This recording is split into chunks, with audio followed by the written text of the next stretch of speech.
Good afternoon, everybody, and welcome to Experian CreditChat, formerly Periscope. We're going to switch to CreditChat just so that it's more consistent with what we're doing on Wednesdays and have been doing for years. So thanks for joining NFCAR. Thanks for joining us today. Tina Gay, MSL, thanks for being part of the CreditChat today. I'm Rod Griffin, Director of Public Education for Experian. And we're here every day, 1:30 Central, or it will be 2 o'clock Central. I'm here 1:30 today for what should be the last time. We're going to move to 2 o'clock Central Time, 3 o'clock Eastern, so that we're consistent throughout the week. And we'll be here for our credit chat. So if you don't see me at 1:30 on Thursday, check in at 2. I should be there then. But for our credit chat, I'm here just to answer your credit questions. So if you have questions about credit reporting or credit scoring, please feel free to ask. I'll do my best to answer. And as those of you who have been here before know, if I don't know an answer, I'll tell you so. And we'll see if we can get it posted later or get the answer for you and share it on a future chat. So feel free to ask any questions you have, and I'll do my best to answer. We have a Google Doc that we try to capture questions on so that we can, if I miss them, which can happen because they come fast quite often, if I miss your question, it's not because I'm trying to ignore it. Please know that. And I just can't read the question and answer fast enough, and some of them fade out before I get there. So if I don't answer your question, please repost it. I'll do my best to catch it the next time around, and my colleagues are also catching on. So Jello, hi. Thanks for joining. Hi, good to see you. Thanks for being part of our credit chat and all the great conversation I'm looking forward to today. How can a young person new to having a credit card best build credit? Well, you're on the right track. If you have a new credit card, you have a credit card, all you really have to do is make a small purchase each month. It can be $10 or $20. Turn around immediately and repay it in full, say the next day or the next week, so that you're not carrying a balance. So you just are using that credit card to have activity. And after 3 to 6 months of activity using that card, making sure you make a small purchase, paying it in full each month, it will be able to be used in credit scores. There needs to be 3 to 6 months of activity, so there's something the scores can base risk on. There has to be activity there. If it's just a card and there's nothing happening, it's not clear how you use it. So feel free to ask. 420 Love, thanks for joining, and please feel free to ask questions. I'll do my best to answer. That's why we're here. But in terms of building credit, it takes time. I have 1 or 2 credit cards, and just use it periodically, and your scores will begin to improve. Need to fix your credit. Need to know more about what's going on. If you had issues, depends on what those issues are. Doctor's bills. So here's some things about medical bills. 1, check your credit report, make sure they're there. I'm assuming you mean medical collection accounts, which can appear on a credit report. So if there are medical collections and they're legitimate collections, they can be on a credit report. If you are able to pay those collection accounts or work with your lenders, the medical providers, care providers, or medical collection companies can pay them, they'll be updated to show paid on the credit report. Once that's done, the newest scores exclude those paid collections from the score, so you immediately can help your score. So that's kind of the first thing. So medical collections are being treated a little differently. Some of the new scores are also weighing them a little less heavily in the calculation, so that's going to be helpful. If Experian has a medical collection reported to us, we're beginning to hold that collection and not put it on the credit report for about 6 months, so that we're able to ensure that you're not working through a billing issue or it's an insurance dispute, something like that. And if it gives us time to make sure it's a legitimate collection, not a problem that you can resolve, so it doesn't go on the report. So we're doing some things to help address those issues. But if you can pay a collection and work with the lender, and in some cases, if you can settle that debt and it's reported settled, paid, they may be excluded from scores as well. They'll still be in the credit report, but they'll show that they're paid, and that's going to help significantly right away. I know that can be easier said than done as well, but kind of the starting point. So continue to work with those bills, continue to, and begin to pay them down. Should be able to help. So great, and we're glad you're here. If you use the available balance on a credit card but pay it off monthly, is that okay? What will happen is if you use the total available balance, so you max out that credit card, what's going to happen is that if you get the billing statement at the end of the billing cycle and it says it's used all of your available credit, that balance is what's going to be reported on the credit report. So you're going to see a balance that's equal to the limit. You never want to be over for sure, but even then, if you have a balance that's used the full available limit on that card, you're going to have what we call utilization rate is going to be 100%. That's going to be bad. That's going to affect the credit score. So it's best to not do that unless there's a reason you're doing it. If you're using the card, maxing it out, that's a sign of risk, and so that can hurt credit scores. What the credit scoring companies say is you never want your balances on any one account or in total to be more than 30% of the available credit limit. So, the utilization rate should never be more than 30%. So that's a kind of a number to keep in mind. That's not a goal, so you don't want to spend to that, but the lower the better, but you never want to be more than that. So thanks for joining, and if you have questions about credit report, credit scoring, let me know.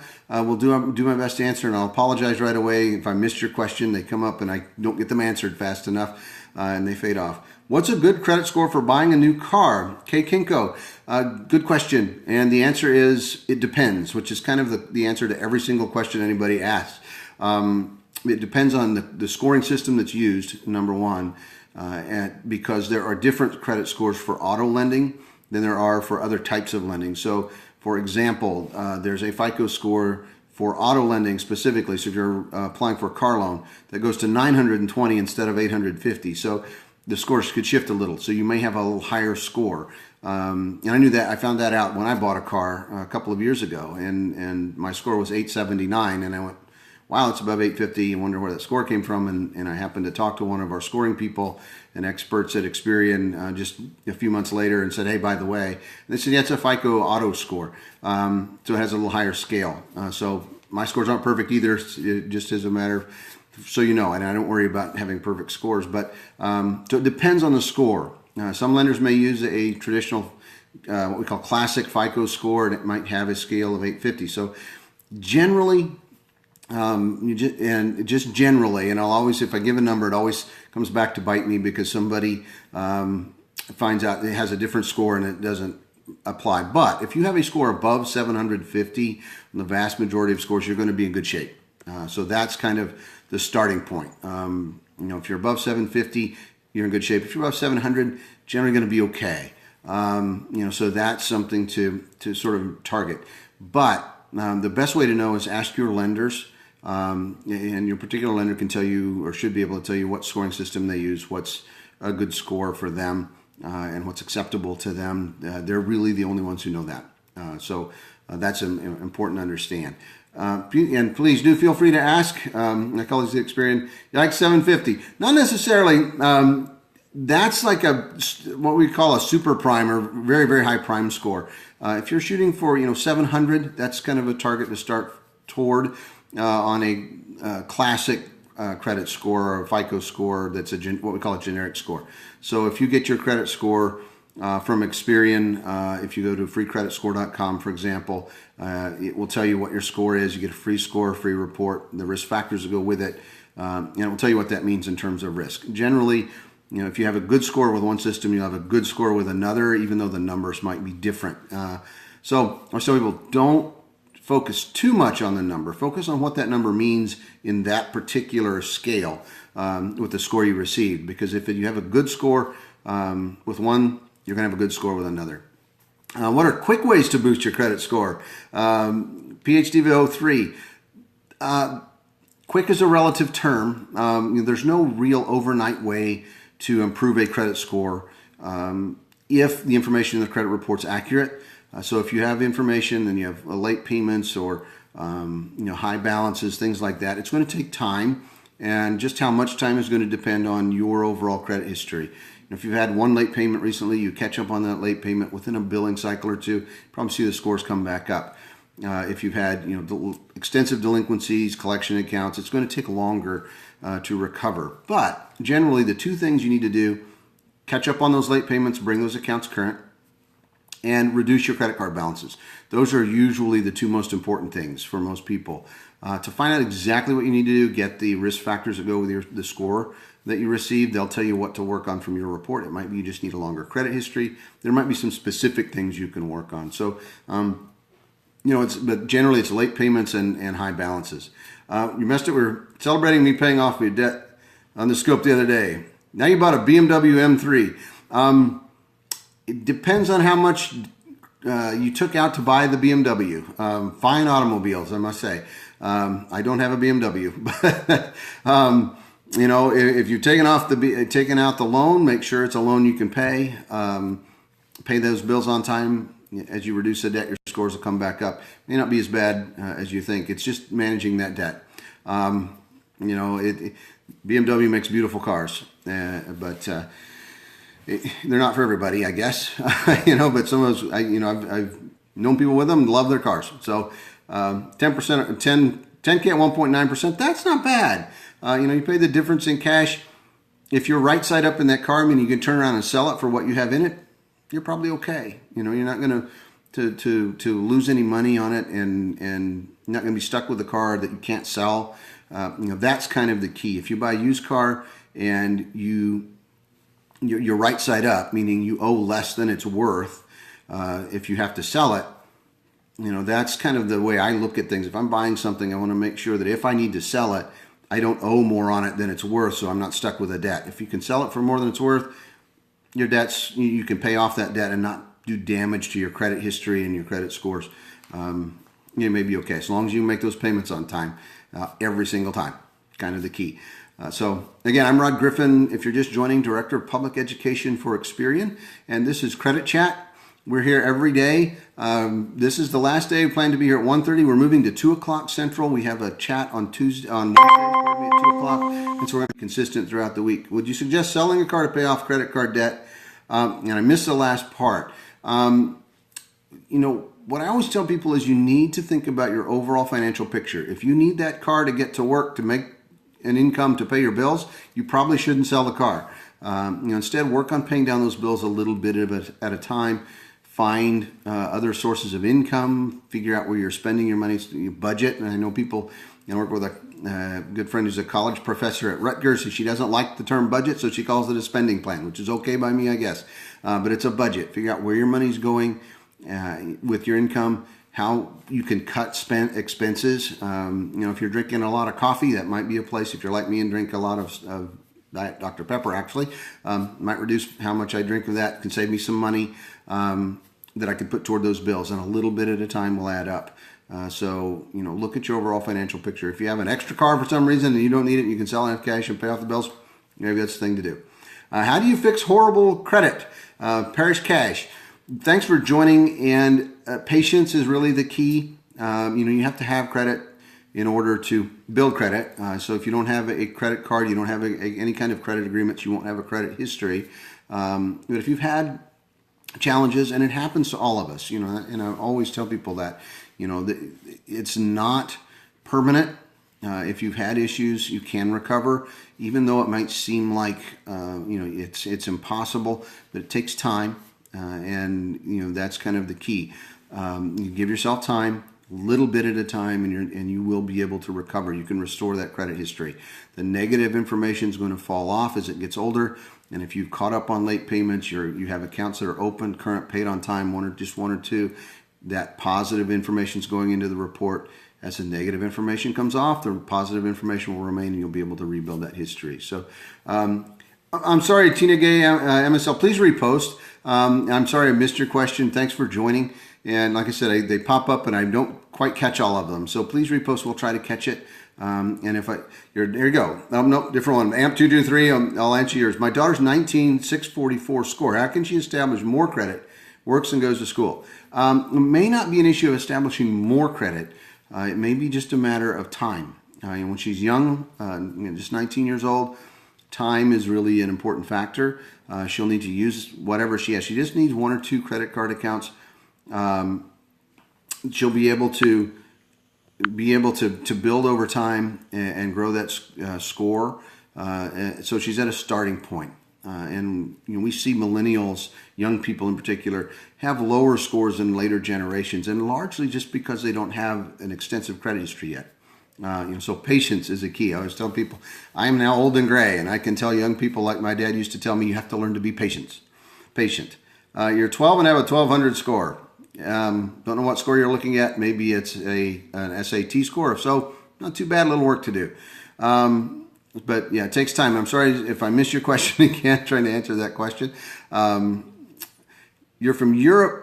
Do we have such a thing here? I don't think so. Actually, it depends on where you live. I'm in North America, so I can't speak to European credit scoring processes. Experian is actually a UK company. Our headquarters are in London.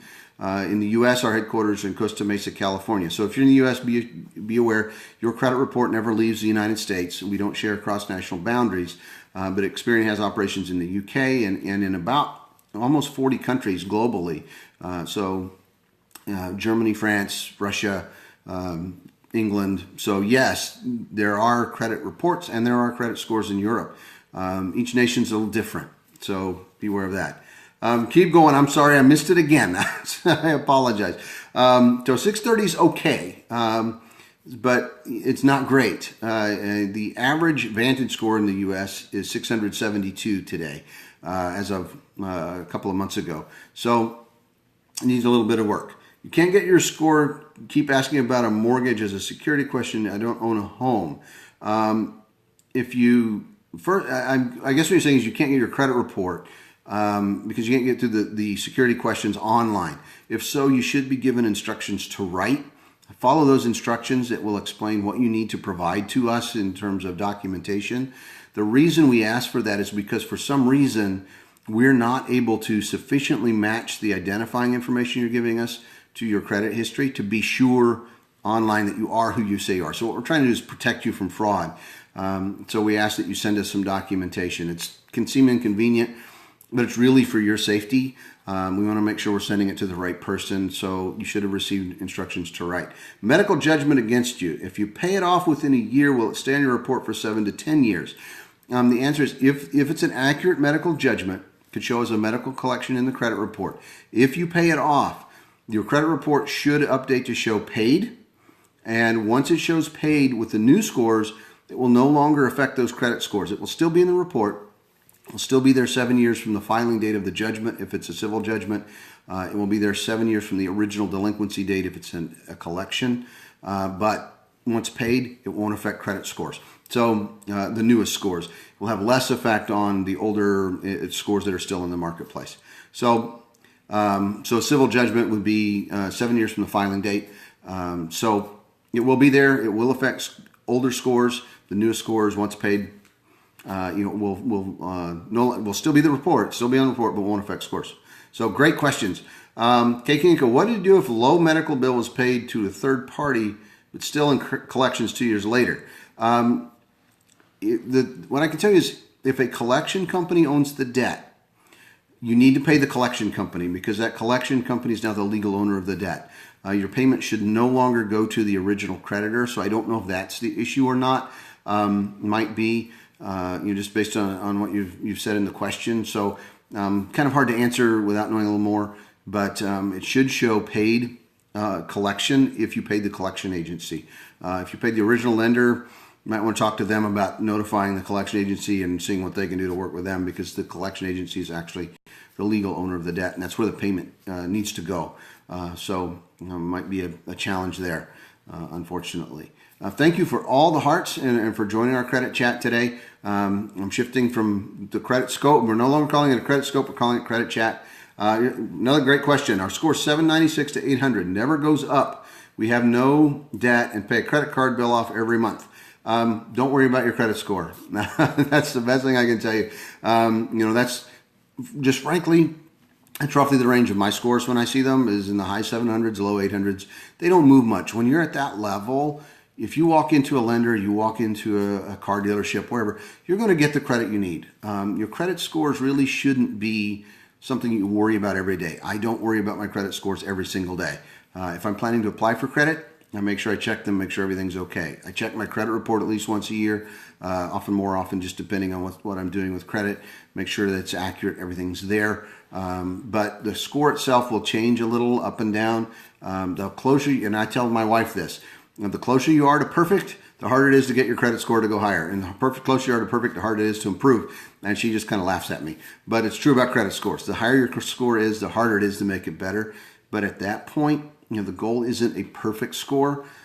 because it's very, very difficult, if not impossible, to get a perfect credit score because by using credit, there's always some risk that you won't be able to repay the debt. You could be in an accident, you could get sick. We talk about these things often, but scoring systems recognize that. And so there's always a little risk. So the closer you get to whatever that scale is on that perfect score, the harder it is to make it better. You just went on YouTube for this, and just went on YouTube for this stuff. Great, thank you for joining, and hope we share some good information. And I missed the second question that popped up. I apologize for that. I can't read and talk and think about the next answer fast enough. So thanks for all the hearts. Thanks for joining today. I should tell you too, I have to drop off right at 2 o'clock for another call, but want to stay on as long as I can and answer as many questions as I can.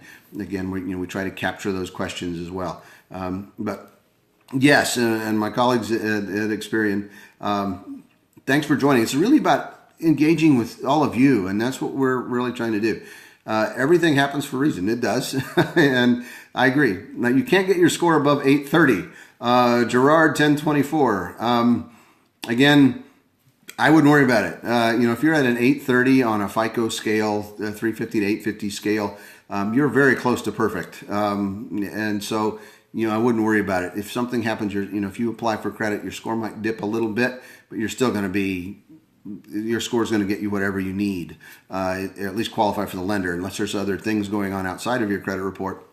Your score's plenty good. So I wouldn't worry about that. I think that's what's so important. Don't get paralyzed by the number. That's kind of an important issue. People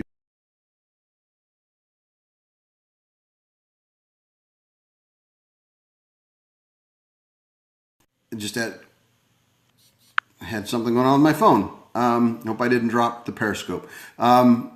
Just trying to, the phone rang. Very odd. When you have a score like that, you don't need to worry about it. You're doing common sense, good things. Thanks. I wasn't sure. I had things popping up and ringing and buzzing all over the place all of a sudden. Paris Cash, what is a FICO score? That's a fabulous question. A FICO score is a credit scoring system developed by a company called FICO, or Fair Isaac Corporation is what they used to be called. FICO is a company just like saying Ford or Experian or General Motors or Xerox. But FICO creates credit scores. So they create the formulas and the computer systems that take the information from a credit report and calculate a score. So they're the scoring company. They own those scores. So when you hear somebody say, I got my FICO score, they're talking about a score that was developed by FICO. They may use information from Experian. They may use information from TransUnion. They might use information from Equifax. So you have 3 credit reports, but you can have lots of different credit scores. The scoring systems pull the information from the credit report to do the calculation. FICO is one of those companies. So that's really all it really means. So there are different FICO scores for different kinds of lending. There are generic scores. There are custom scores. There are scores for FICO scores that have been developed for mortgage lending. There's FICO scores for auto lending and so on. We may be able to do some groups. Can't always do that. But if you reach out on to our Twitter site at Experian US, and we can get the message passed along. We have what we call education ambassadors that work for Experian, and they go out into the community and help share information like this. So we may have an ambassador in your area. We may be able to support some of the other programs. It just depends on availability and those sorts of things. So we try to work with as many groups as we can. In Atlanta, I get there occasionally, not too often. Master Money Mogul, thanks for the great question. We'll do our best to help. And I missed what my colleague said, so sorry about that. But something about half of something. So repost that, and I'll see if I can have anything else to add. But thanks for all of the hearts and for all of the great questions today. Been a fabulous credit chat. Be aware we are on every day at 2 o'clock Central, 3 o'clock Eastern time, and our credit chat. On Wednesdays, we have a Twitter chat, live Twitter chat. You can find out more at experian.com/chat. And tomorrow we're going to talk about money relationships. So it should be a really interesting conversation. We have some guests that are joining us each week, and we also have video and Twitter conversations. So I hope to see you there tomorrow, and then Thursday I'll be back for our credit on Periscope for our chat, and then our colleagues are at other times. So thanks for joining. A couple more minutes. I'll be happy to do my best for a couple more. I was told your credit is great, awesome. I could buy a new car. That's wonderful. Question is, do you want to buy a new car, and do you need to buy a new car? Even though you qualify, that's the thing. One of the most powerful word in credit reporting scoring is no. Just because you can doesn't mean you should, and you have to make that financial decision. So that's the question. So keep that in mind. Just because you can buy a new car doesn't mean you should. Maybe you should buy a used car, have cash on hand and savings and things to get you and protect that score and that credit history. So keep that in mind. Do judgments harm credit? Civil judgments do, yes. So if you're sued and you lose, for example, you owe a debt through the court, that can be part of a credit report and does affect credit scores. So if you have a civil judgment, it's important to pay that judgment if you can, as fast as you can, so that it's reported as paid or as satisfied, so that you don't have an unpaid judgment on your report. It's still going to affect the scores, but not as much once it's paid. If you pay less than half of a bill, it's in collections. How long does it stay on your report? So what will happen with a collection account is if you pay a portion of it, the collection agency may report it as settled if that's what they've agreed to do. So it'll be settled collection account, which is bad, but not as bad as completely unpaid. Or they may still report it as delinquent and not paid. So it depends on what they say and what your agreement is with that particular collection agency. But if you pay less than half, it's up to them as to how it's reported. Settled is bad. Settled means that you negotiated repayment of a debt for less than you originally owed. So you didn't repay the full debt as agreed to under a contract. So settled is bad. Anytime you don't repay the debt in full, it's going to hurt your credit scores. How do you get it off? Once settled is considered a final status, which means it's going to stay there for 7 years from the original delinquency date, the date the account became delinquent, because typically if you're settling an account, it's because you've had some issues for most people, and so it's going to report it as you'll have late payments in that account. It'll stay 7 years from the date it became late, but show as a settled account. So you may see paid settled, or you just settled for less than agreed. And one more question. So can they send paperwork in to change that? The collection agency could tell us to report it as paid, which would help. The collection account is still going to stay on that report for 7 years from the original delinquency date of the original debt. So if you have a collection account, you had a debt, you were unable to pay it, so it was charged off as a loss by the original lender, so that account would be reported as charged off, and subsequently then they would sell it to a collection agency. So that collection agency is now the legal owner of the debt. And that collection account is going to stay on the report for 7 years from the original delinquency date of the original debt, the first creditor's debt. So we treat it like a continuation of that debt.